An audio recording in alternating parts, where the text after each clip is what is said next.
सारे बुजुर्गों ने, भाई बहना ने और नौजवान मेरी औरतें राम राम जी।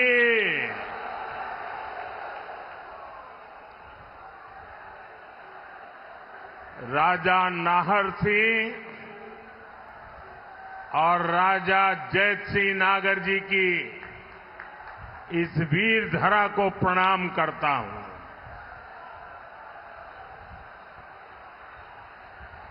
आप सभी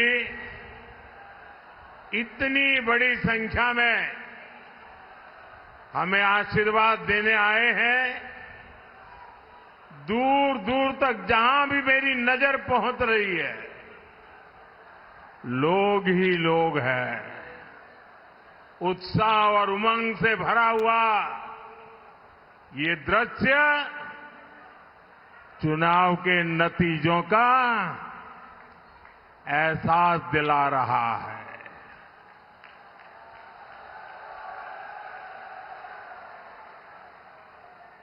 आपके आशीर्वाद के लिए, आपके सहयोग के लिए हम आपके बहुत बहुत आभारी हैं।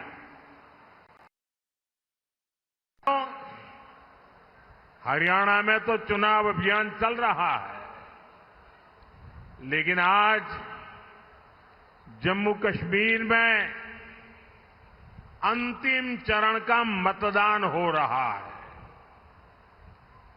वहां बहुत भारी संख्या में लोग लोकतंत्र के पर्व में हिस्सा ले रहे हैं।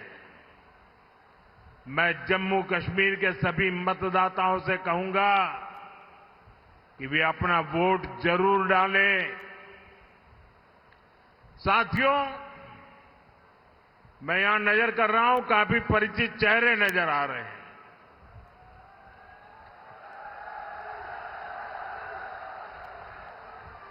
साथियों, मैंने एक सामान्य कार्यकर्ता के रूप में लंबे समय तक हरियाणा की जमीनी राजनीति को देखा है। बीते दिनों हरियाणा के अलग अलग क्षेत्र में मुझे चुनाव अभियान के लिए, जनता जनार्दन के दर्शन के लिए जाने का अवसर मिला है। आज इस चुनाव की ये मेरी अंतिम सभा है और आपने मेरी इस चुनाव की आखिरी सभा को 4 चांद लगा दिए हैं।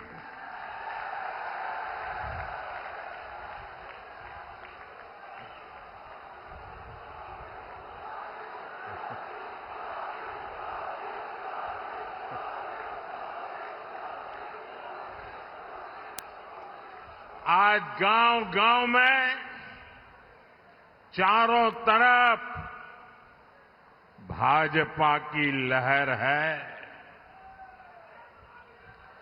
हर जगह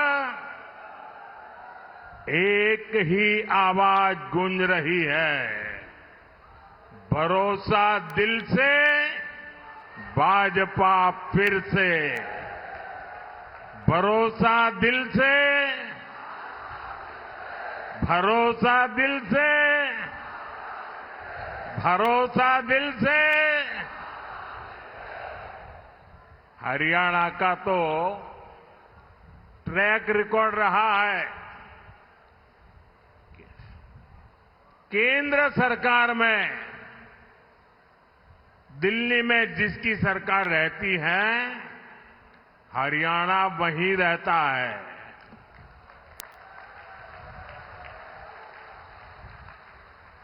आपने दिल्ली में तीसरी बार भाजपा सरकार बनाई, अब यहां तीसरी बार भाजपा सरकार बनाना आप लोगों ने तय कर लिया है। साथियों, हरियाणा की इस धरती ने हमें गीता का संदेश दिया है। हरियाणा ने हमें सिखाया है, काम करो, मेहनत से काम करो। लेकिन कांग्रेस का फॉर्मूला है, न काम करो और न दूसरों को काम करने दो। कांग्रेस की राजनीति केवल झूठे वादों तक सीमित रहती है, जबकि भाजपा की राजनीति मेहनत करना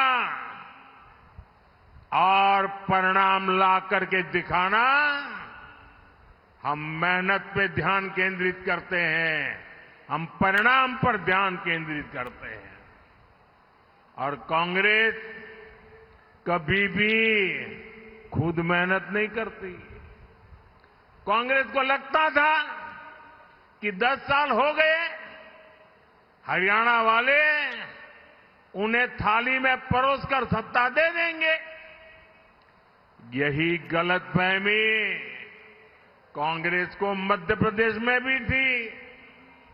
वहां भी कांग्रेस के लोग पहले ही जीत का जश्न मनाने लग गए थे।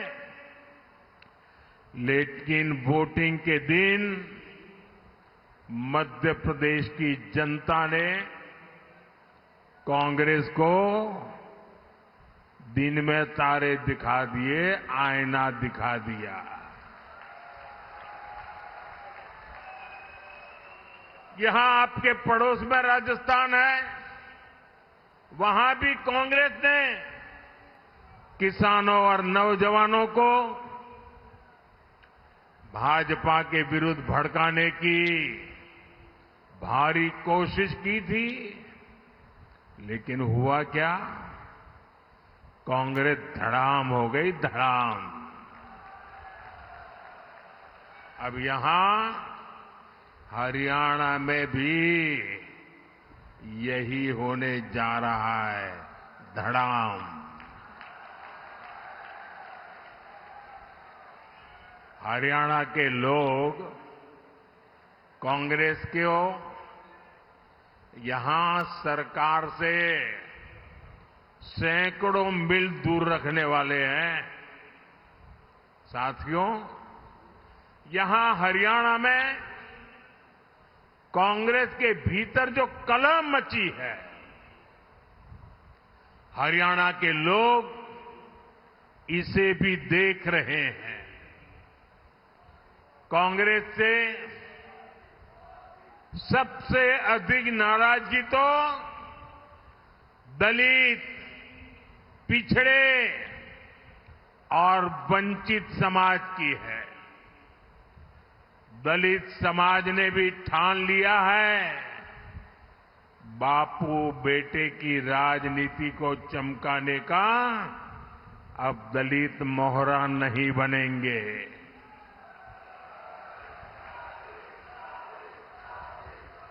वो देख रहा है कि कैसे भाजपा सबको अवसर दे रही है। हमारे मुख्यमंत्री सैनी जी बड़ी विनम्रता के साथ सबको साथ लेकर चल रहे हैं। साथियों, कांग्रेस ने 60 साल, 70 साल तक देश पर राज किया।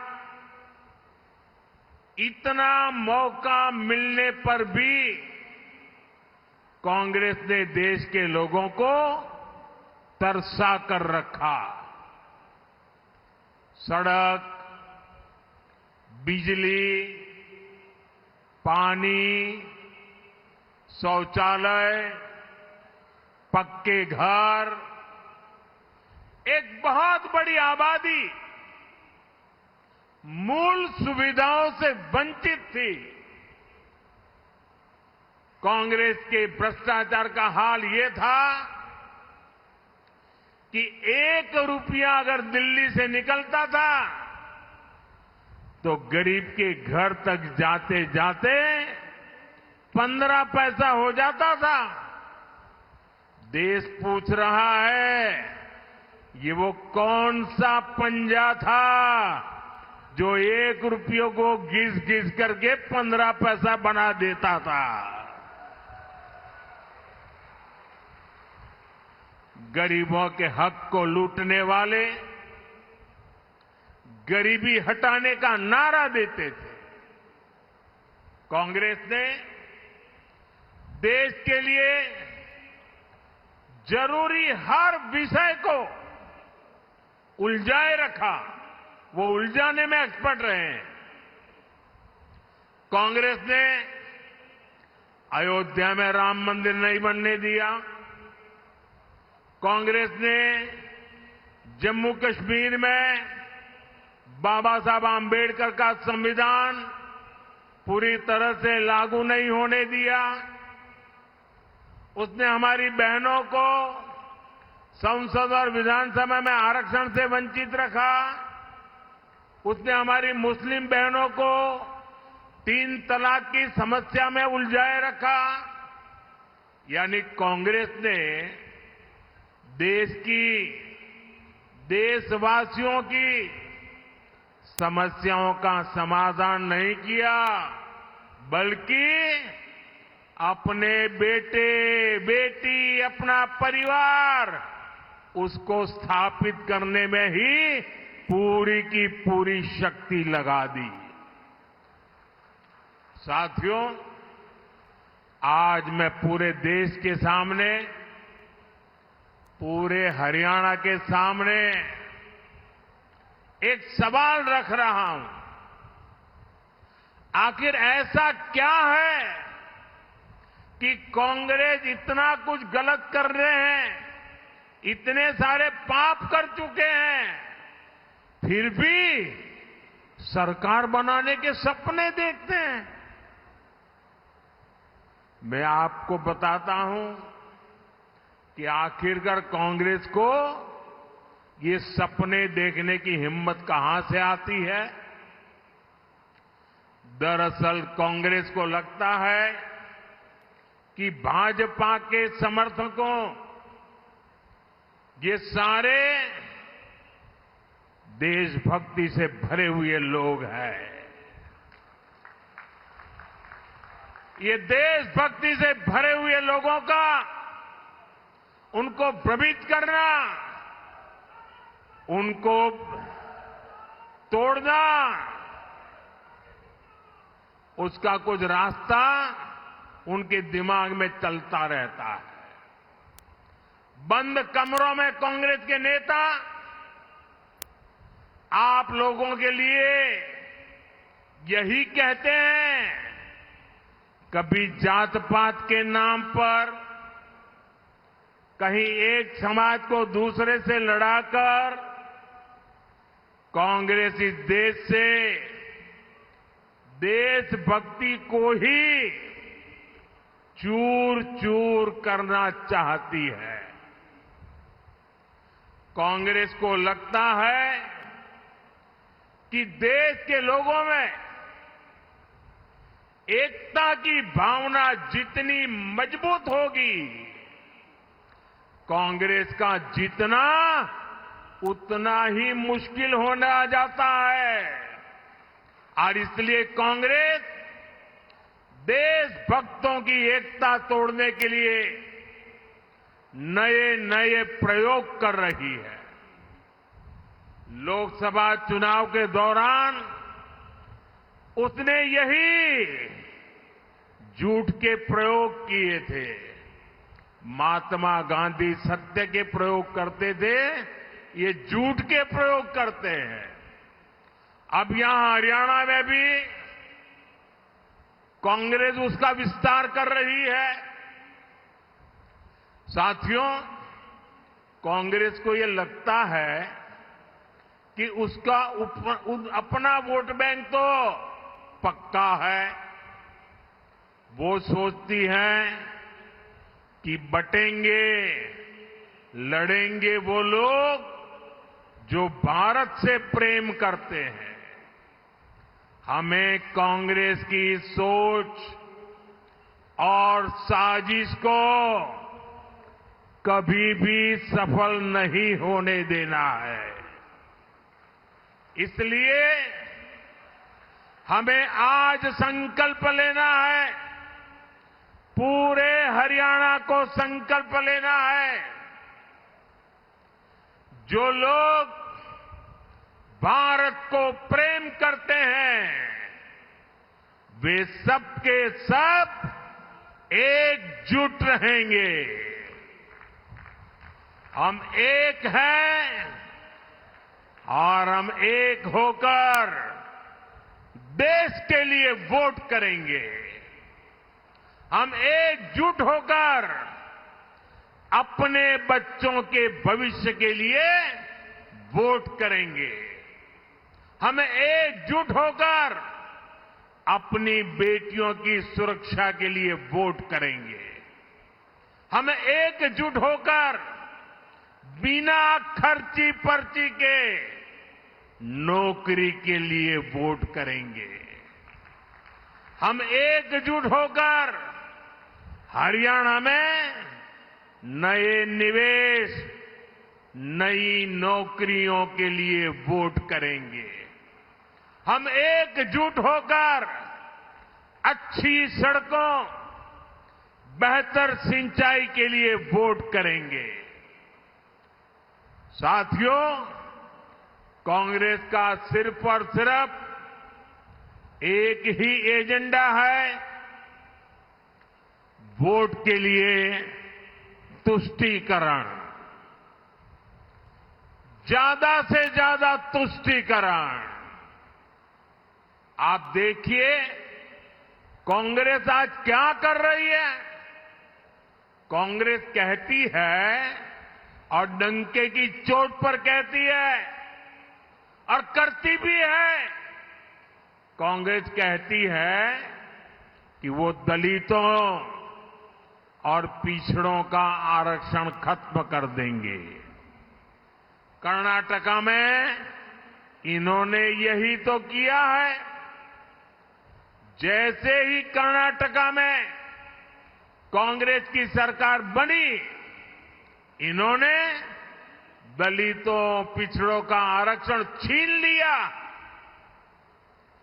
कांग्रेस ने दलितों, पिछड़ों का आरक्षण धर्म के आधार पर अपने वोट बैंक में बांट दिया। यही कांग्रेस है जिसने अनेकों स्कूल, कॉलेजों, यूनिवर्सिटियों को माइनॉरिटी संस्थान घोषित कर दिया। जो पहले माइनॉरिटी नहीं थे, अच्छे खासे कानून नियम से चलते थे, लेकिन उन्होंने वोट बैंक के खातिर ऐसे हजारों संस्थाओं को माइनॉरिटी बना दिया। इनमें क्या हुआ? परिणाम ये हुआ कि पहले दलितों और पिछड़ों के बच्चों को जो दाखिला मिलता था वो बंद हो गया। ऐसी संस्थाओं में, नौकरियों में जो आरक्षण था वो भी बंद हो गया। कांग्रेस ऐसे ही काम हरियाणा में भी करना चाहती है। साथियों, कांग्रेस देश की सबसे बड़ी दलित विरोधी पार्टी है। इस पार्टी ने दो बार डॉक्टर आंबेडकर को चुनाव हरवाया। उनको डर था बाबा साहब डॉक्टर आंबेडकर जी अगर पार्लियामेंट पे आएंगे और उनकी आंखों में आंख मिलाकर सवाल पूछेंगे तो ये जवाब नहीं दे पाएंगे। इतने वो बाबा साहब से डरते थे। इसलिए दो दो बार उनको पार्लियामेंट में न पहुंचे, इसलिए भांति भांति के षड्यंत्र किए। इन्होंने संसद के सेंट्रल हॉल की उनकी तस्वीर तक नहीं लगने दी। वो इतने डरते थे बाबा साहब से कि अगर संसद भवन में उनकी तस्वीर लग जाए तो भी ये कांपते थे। दलित हिंसा की सबसे ज्यादा घटनाएं कांग्रेस के राज में ही हुई है और अब तो इनका एक वीडियो भी वायरल हो रहा है। इनके एक नेता जिन्होंने मिर्चपुर कांड के समय भी दलितों के साथ बदनीयत दिखाई थी, उनके ऑफिस में कांग्रेस कार्यकर्ता डंके की चोट पर ताली लेकर के सीना तान करके कह रहे हैं कि एक दिन तो आरक्षण खत्म होगा ही। यानी कांग्रेस ने आरक्षण खत्म करने का प्लान बना लिया है और उनके लिए हरियाणा इसका टेस्ट स्टेट होने वाला है। लेकिन साथियों, जब तक बीजेपी है, जब तक मोदी है,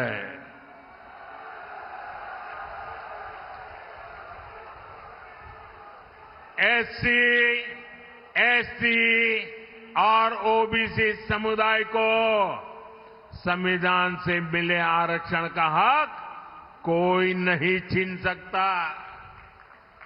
आपने देखा होगा ये लोग दिन रात मुझे गालियां देते हैं, अब हमारे मुख्यमंत्री जी सैनी जी को भी गालियां देते हैं।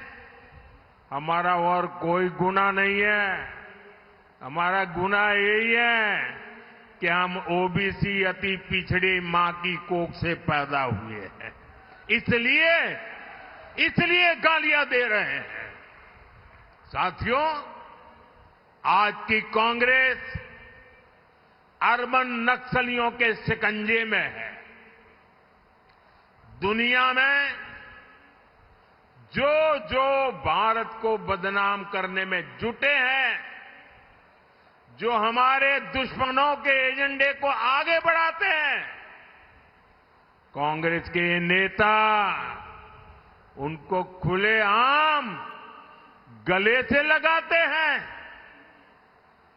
ये अर्बन नक्सली गठजोड़ भारत को कभी भी मजबूत होते नहीं देख सकता। इसलिए ये लोग हमारी सेना पर भी हमला करते हैं। आप देखिए, हमारी सेना ने दुश्मनों को बार बार पीटा, लेकिन कांग्रेस का शाही परिवार दुश्मनों की तारीफ करता है।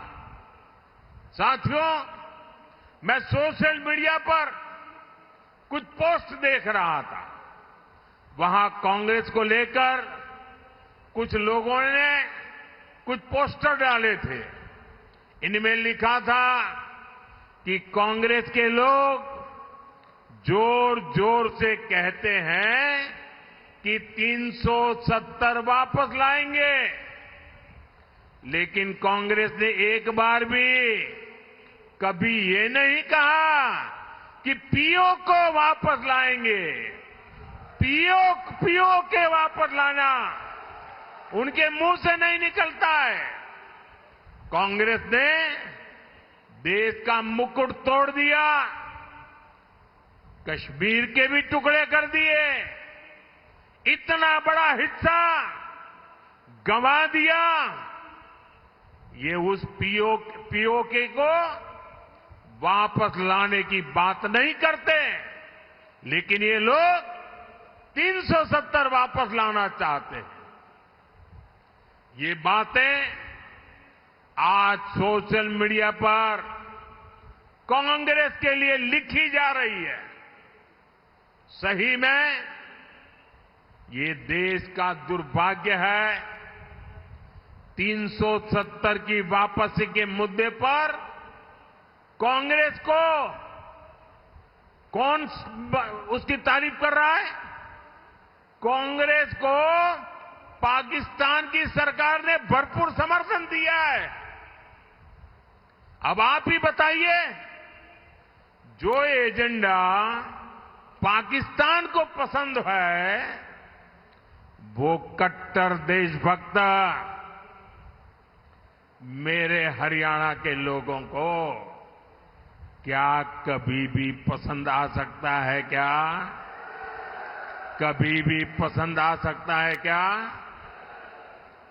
जो कांग्रेस पाकिस्तान को खुश करती है, वो हरियाणा को कभी भी खुश रख सकती है क्या?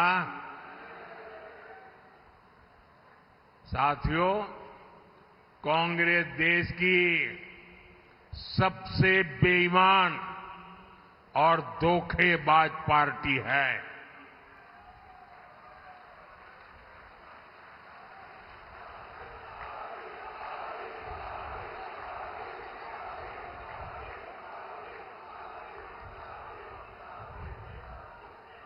कांग्रेस के धोखों को गिनाऊंगा तो कई कई दिन निकल जाएंगे।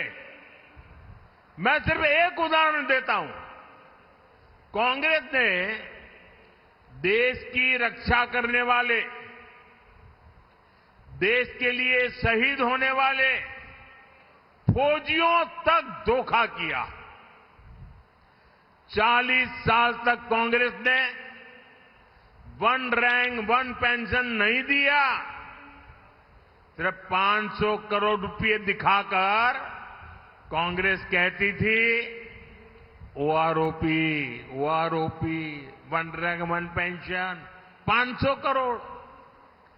जबकि मैंने रेवाड़ी में वादा किया था आकर के 2013 सितंबर में, और रेवाड़ी की धरती से मैंने कहा था, रेवाड़ी वीरों की धरती है, देश के लिए मर मिटने वालों का ये इलाका है। और तब मैंने कहा था, तब तो मैं चुनाव लड़ रहा था, प्रधानमंत्री नहीं बना था, मैंने कहा था कि मैं वादा करता हूं, मैं वन रैंक वन पेंशन लागू करके रहूंगा।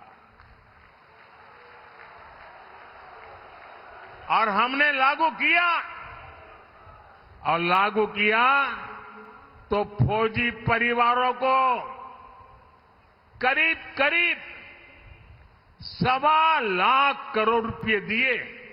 अब बताइए, जो जिस काम के लिए 1.25 लाख करोड़ रुपए लगने वाले थे, ये 500 करोड़ दिखा करके कहते थे कि ओआरओपी दे दिया।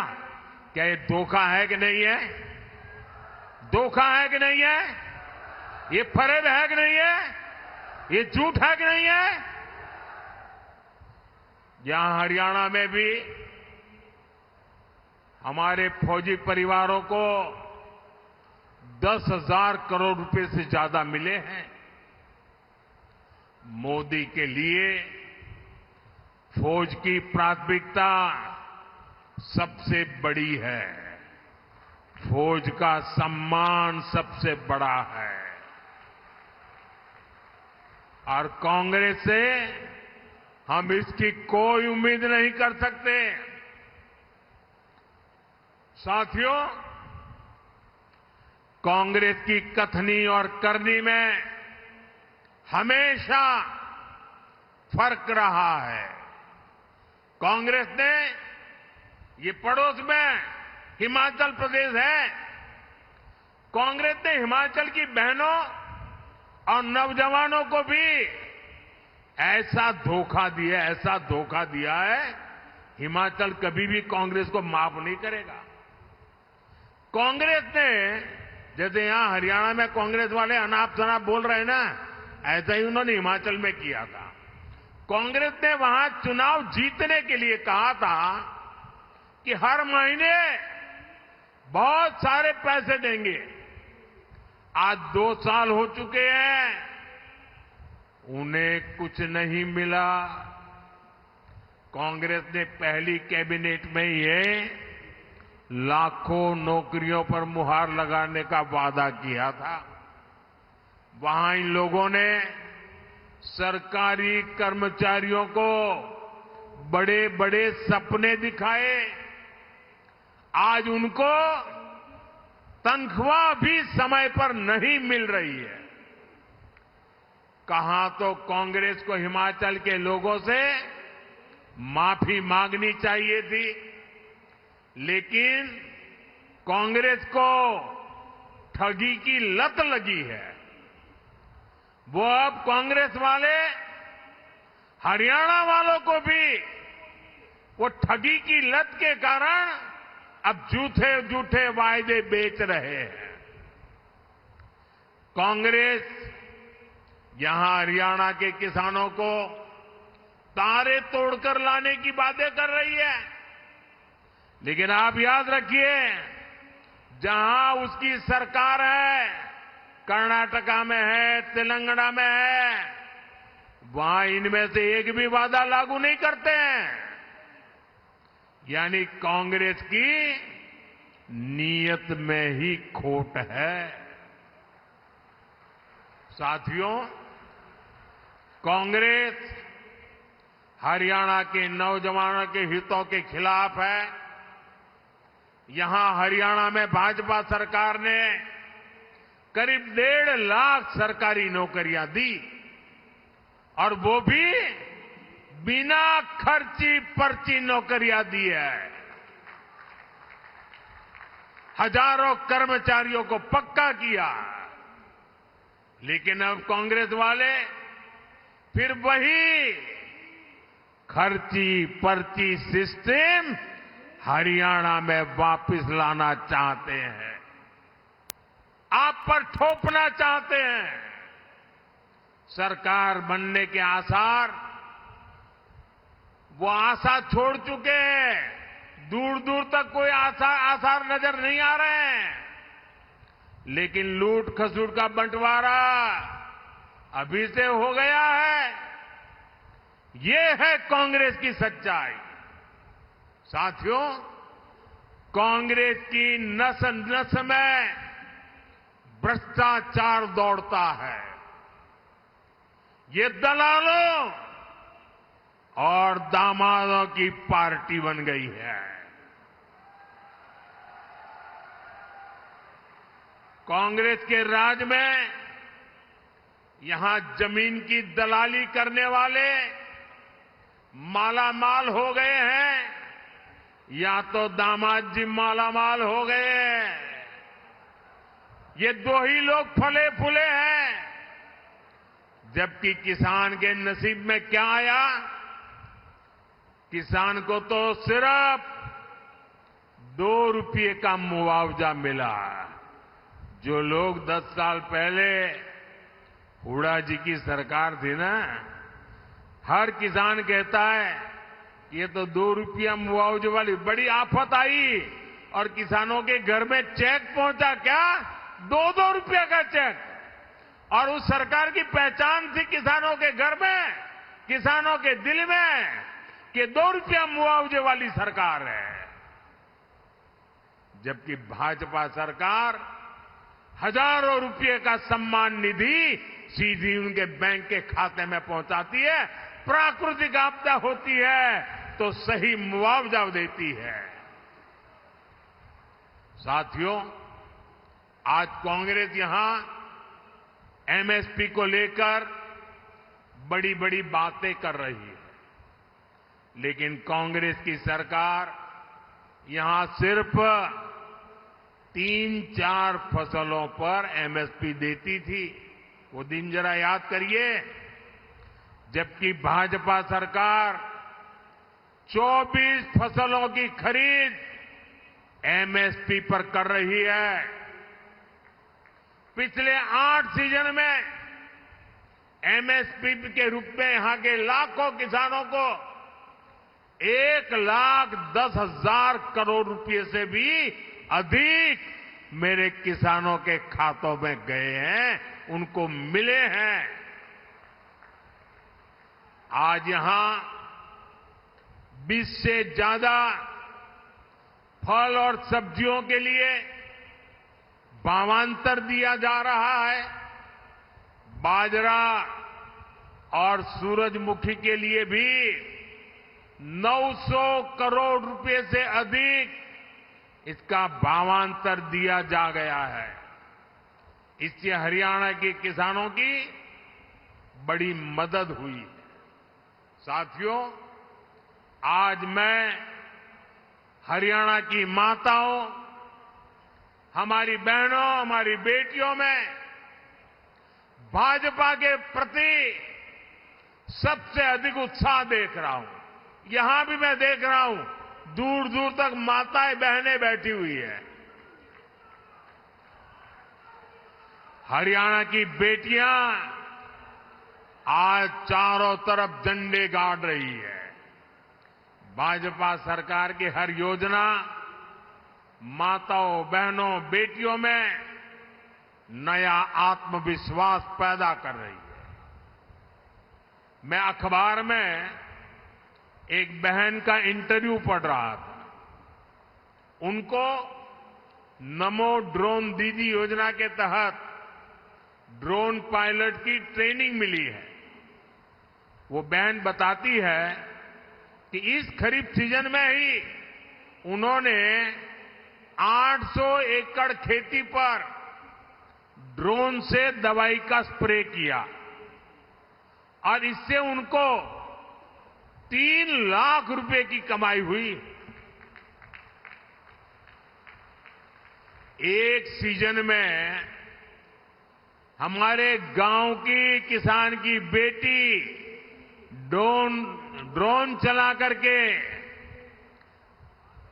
दवाइयां स्प्रे करके 3 लाख की कमाई करे। भाइयों बहनों, तब मन को संतोष होता है कि ये सरकार सही दिशा में काम।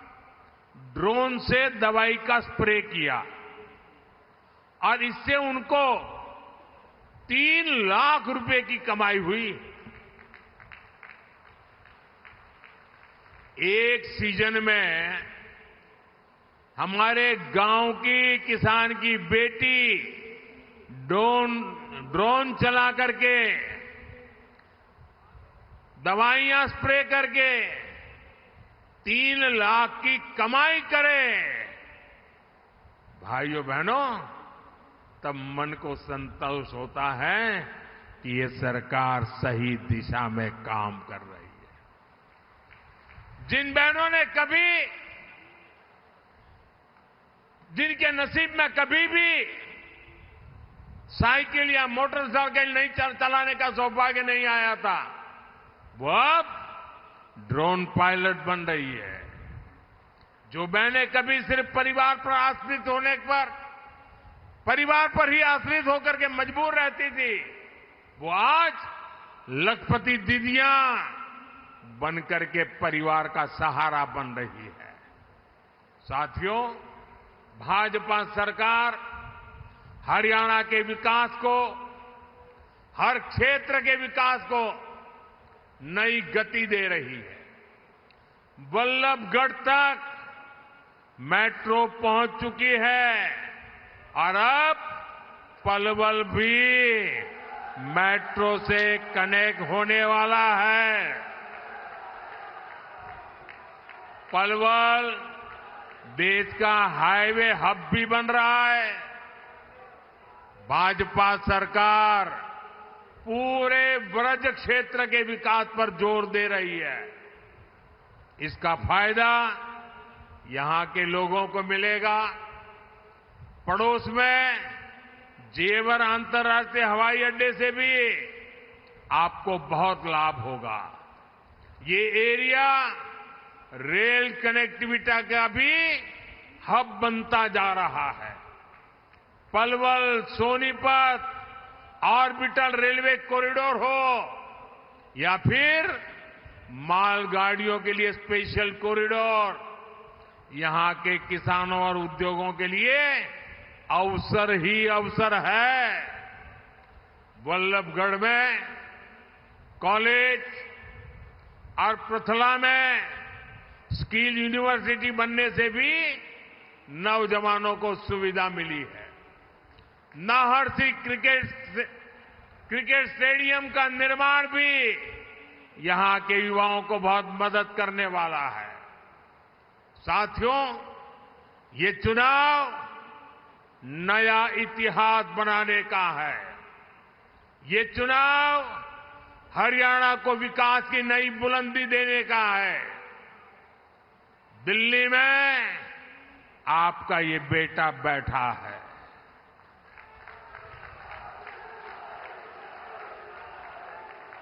आप यहां तीसरी बार भाजपा सरकार बनाइए। मैं आज पलवल की धरती से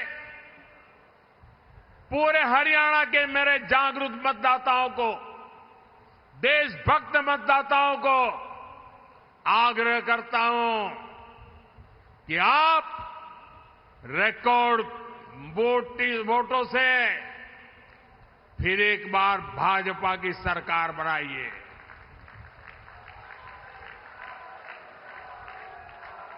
हरियाणा के तेज विकास की गारंटी ये मोदी की गारंटी है। फरीदाबाद हो, पलवल हो, मेवात हो, गुड़गांव हो, भाजपा के हर उम्मीदवार को आपको भारी बहुमत से विजयी बनाना है। मैं सभी उम्मीदवारों से आग्रह करता हूं, जरा आगे खड़े हो जाए सभी उम्मीदवार जो चुनाव लड़ने वाले हैं, वो जरा आगे आ जाएं। आप सबके आशीर्वाद मेरे इन सभी साथियों को दीजिए। मुझे आपकी सेवा करने का मौका दीजिए। मैं फिर एक बार इतनी बड़ी तादाद में आशीर्वाद देने के लिए आए, मैं सर झुका करके आपका नमन करता हूं, आपका अभिवादन करता हूं। मेरे साथ बोलिए भारत माता की। दोनों हाथ ऊपर करके पूरी ताकत से आवाज दीजिए, भारत माता की, भारत माता की, भारत माता की, भारत माता की, भारत माता की। बहुत बहुत धन्यवाद।